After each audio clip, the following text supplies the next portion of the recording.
this is, I guess, the 20th anniversary of Slaughter of the Soul, which is a huge album. It always makes every top whatever list of heavy metal albums. And it's probably the album that no matter what you do in your career, you'll always be associated mostly with Slaughter of the Soul.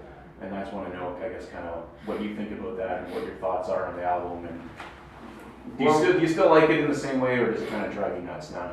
We are blind to the worlds within us, waiting to be born.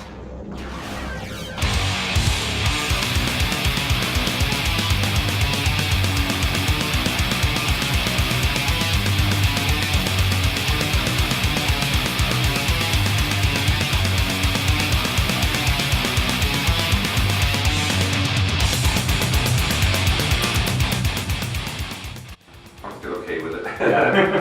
I would say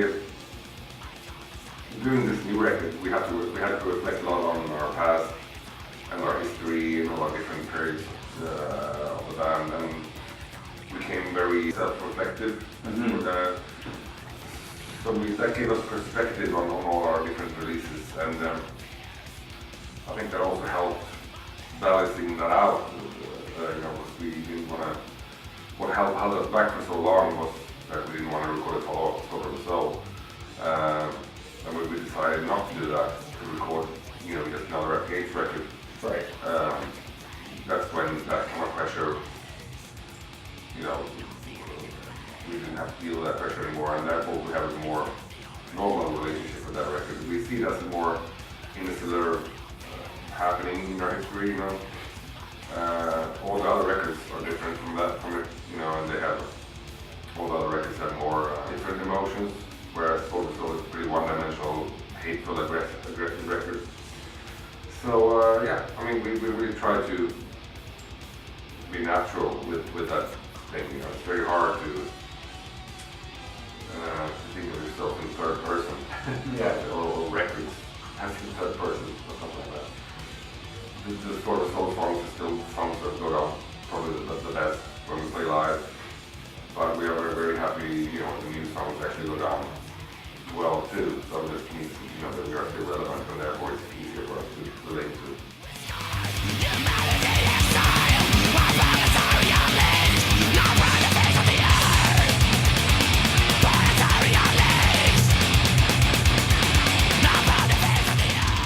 So there's a new art book that just came out, and Justice for Art. And so Slaughter of the Soul is one of the album covers that they feature on it. Yeah. I don't know if you have any sort of thoughts at all about the album artwork, or were you ever involved in that process of coming up with the design and the concept for it? Yeah, it's actually,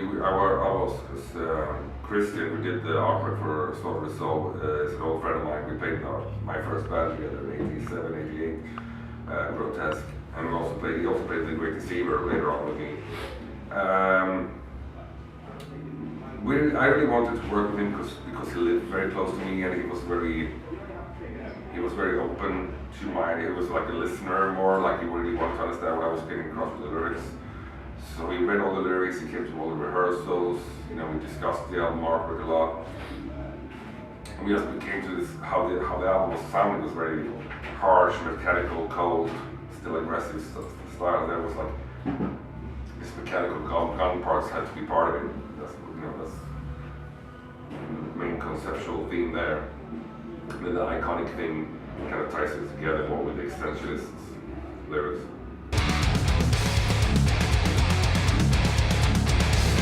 Behind the curtain, into ruins, where's the trip? Into oblivion with every dawn.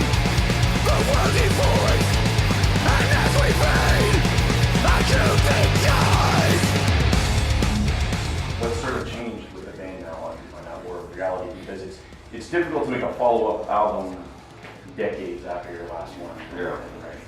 I think what has changed is just that we are confident in ourselves. We kind of came to realize why we do this, because we really want to, and we really want to express ourselves and be relevant, as I said again, and be a contemporary band, not just be a novelty act playing old songs live. And I think all the reunion years playing those old songs live, it's not a new lineup, the same lineup, but we are, as you said, we have so much more experience. The songs sound so much better than they ever did, and therefore that made us more confident in doing this record. And I think as well, you know, as I said before, we didn't do a follow-up to that album. We did a follow-up to our whole career. We did a new record that we, you know, could stand behind.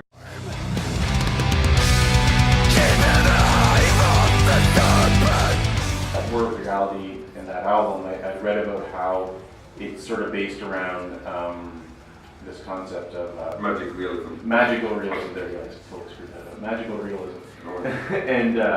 and so I'm interested in that, about how the album incorporates magical realism into the lyrics, into the themes. Well, I would say my starting point trying to write the new record was you know, because we wanted to make it, you know, an ultimate record, so to say. I was going to write the ultimate Tomas Lindberg lyrics, you know, expressing everything I had to say about every topic, you know, it's going to be the best lyrics I've ever written. That was a great starting point. I couldn't write one word. I was just like, oh, I can't do this. So I thought of like, what would people not expect from us? What would be like, if, you know, because we always like to do different stuff and throw people off. It was like, yeah, let's do a concept record. No one would come back after 19 years with a concept record.